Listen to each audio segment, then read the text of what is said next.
उमेश और दिनेश उसको केवल हवस की नजर से देखे जा रहे थे। दिनेश बाहर आ गए। अब कमरे में केवल वह लड़की और उमेश था। उमेश ने अंदर से कमरा बंद कर लिया। उमेश उस लड़की को बैठने को कहा। लड़की घबराते हुए बैठ गई। लड़की ने जल्दी से अपने कपड़े उतारे और उमेश के भी कपड़े उतारने लगी। लड़की बोली, बाबू, अब जो करना है जल्दी करो। लड़के को पकड़कर बिस्तर पर ले गई और अपने कपड़े उतारने लगी।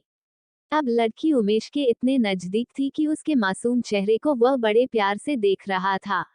लड़की वह सब कर चुकी थी जो पति पत्नी करते हैं। लड़की ने जल्दी से कपड़े पहने और होटल के कमरे से बाहर निकल गई। तो दोस्तों, आगे लड़की और लड़के के बीच क्या क्या होता है। लड़की कॉल गर्ल थी या शरीफ घराने की लड़की थी? उसने ऐसा गलत काम क्यों किया? ये जानने के लिए वीडियो लास्ट तक देखते रहिए। चैनल को लाइक और सब्सक्राइब करना ना भूले। अरे संजय, चल यार, आज मजा करेंगे। बार से बाहर निकलते समय उमेश संजय से बोला। दिनेश भी उनके साथ था। संजय ने कहा, मैंने पहले ही बहुत ज्यादा शराब पी ली है और अब मैं इस हालत में नहीं हूं कि कहीं जा सकूं। उमेश और दिनेश ने संजय की बात नहीं सुनी और उसे पकड़कर जबरदस्ती कार में बिठाया और एक होटल में जा पहुंचे। वहां पहुंचकर उमेश और दिनेश ने एक कमरा ले लिया। उन दोनों ने पहले ही फोन पर इंतजाम कर लिया था, तो होटल का एक मुलाजिम उनके कमरे में एक लड़की को लाया। उमेश ने उस मुलाजिम को पैसे दिए। वो लड़की को वहीं छोड़कर चला गया। वो एक साधारण लड़की थी।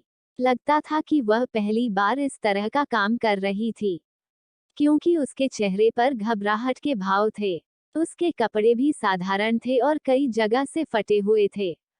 संजय उस लड़की के चेहरे को एकटक देख रहा था।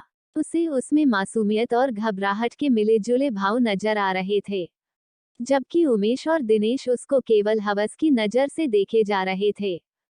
तभी उमेश लड़खड़ाता हुआ उठा और उसने दिनेश व संजय को बाहर जाने के लिए कहा। वे दोनों बाहर आ गए। अब कमरे में केवल वह लड़की और उमेश थे।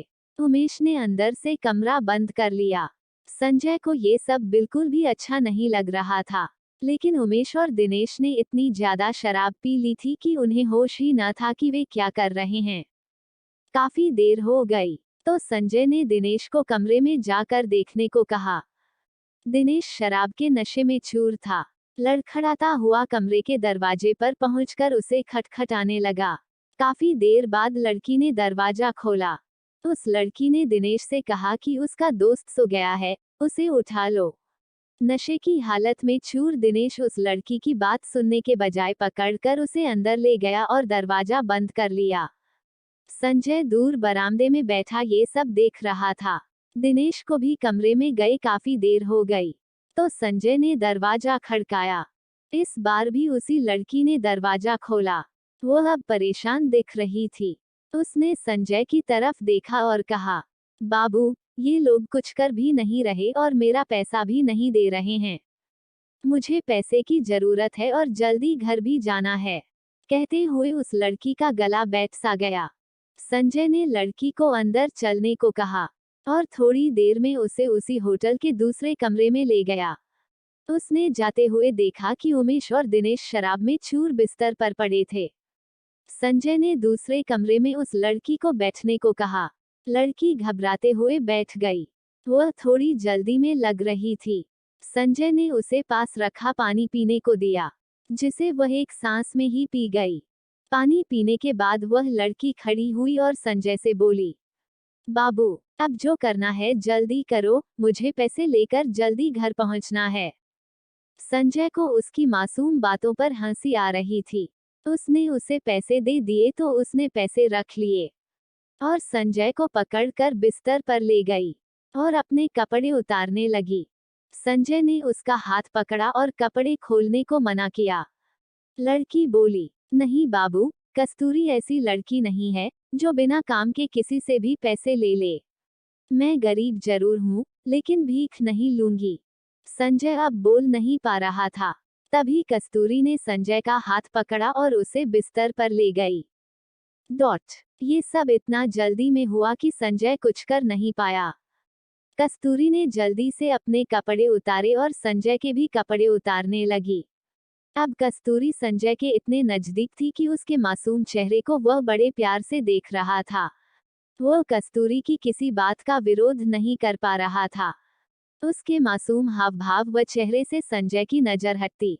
तब तक कस्तूरी वह सब कर चुकी थी जो पति पत्नी करते हैं। कस्तूरी ने जल्दी से कपड़े पहने और होटल के कमरे से बाहर निकल गई। संजय अभी भी कस्तूरी के ख्यालों में खोया हुआ था। समय बीतता गया, लेकिन संजय के दिमाग से कस्तूरी निकल नहीं पा रही थी। एक दिन संजय बाजार में सामान खरीद रहा था। उसने देखा कि कस्तूरी भी उसके पास की ही एक दुकान से सामान खरीद रही थी। संजय उसको देखकर खुश हुआ। उसने कस्तूरी को आवाज दी तो कस्तूरी ने मुड़कर देखा और फिर दुकानदार से सामान लेने में जुट गई। संजय उसके पास पहुंचा। कस्तूरी ने संजय की तरफ कोई ध्यान नहीं दिया। कस्तूरी ने सामान खरीदा और दुकान से बाहर निकल गई।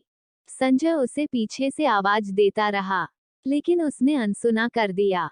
कुछ दिन बाद संजय को कस्तूरी फिर दिखाई दी। उस दिन संजय ने कस्तूरी का हाथ पकड़ा और उसे भीड़ से दूर खींच कर ले गया और उससे उसकी पिछली बार की हरकत के बारे में पूछना चाहा। तो संजय के पैरों की जमीन खिसक गई। उसने देखा कस्तूरी का चेहरा पीला पड़ चुका था और वह बहुत कमजोर हो गई थी। उसने अपनी फटी चुनरी से अपना पेट छिपा रखा था, जो कुछ बाहर दिख रहा था। कस्तूरी वहां से जाने के लिए संजय से जोर आजमाइश कर रही थी। संजय ने किसी तरह उसे शांत किया और भीड़ से दूर एक चाय की दुकान पर बिठाया। संजय ने गौर से कस्तूरी के चेहरे की तरफ देखा तो उसका दिल बैठ गया। कस्तूरी सचमुच बहुत कमजोर थी। संजय ने कस्तूरी से उसकी इस हालत के बारे में पूछा तो पहले तो कुछ नहीं बोली, लेकिन संजय ने प्यार से उसके सिर पर हाथ फेरा तो वह रोने लगी। संजय कुछ समझ नहीं पा रहा था। कस्तूरी ने अपने आंसू पोंछे और बोली, बाबू, मेरी यह हालत उसी दिन से है जिस दिन आप और आपके दोस्त मुझे होटल में मिले थे। संजय ने उसकी तरफ सवालिया नजरों से देखा तो वह फिर बोली, बाबू, मैं कोई धंधे वाली नहीं हूँ। मैं उस गंदे नाले के पास वाली कच्ची झोपड़पट्टी में रहती हूँ। उस दिन पुलिस मेरे भाई को पकड़ कर ले गई थी क्योंकि वह गली में चरस गांजा बेच रहा था। उसे जमानत पर छुड़ाना था और मेरे माँ बाप के पास पैसा नहीं था। अब मुझे ही कुछ करना था। मैंने अपने पड़ोस में सबसे पैसा मांगा, लेकिन किसी ने नहीं दिया। थक हार कर मैं बैठ गई तो मेरी एक मौसी बोली कि इस बेरहम जमाने में कोई मुफ्त में पैसा नहीं देता।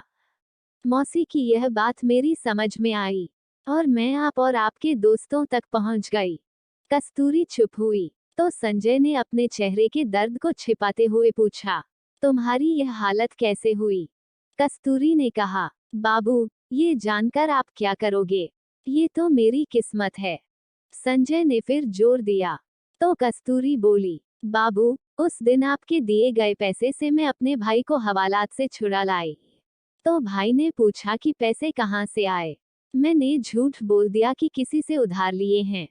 थोड़ी देर चुप रहने के बाद वह फिर बोली, बाबू, सब ने पैसा देखा, लेकिन मैंने जो जिस्म बेचकर एक जान को अपने शरीर में आने दिया, तो उसे सब नाजायज कहने लगे और जिस भाई को मैंने बचाया था वह मुझे धांधे वाली कहने लगा और मुझे मारने लगा। वह मुझे रोज ही मारता है।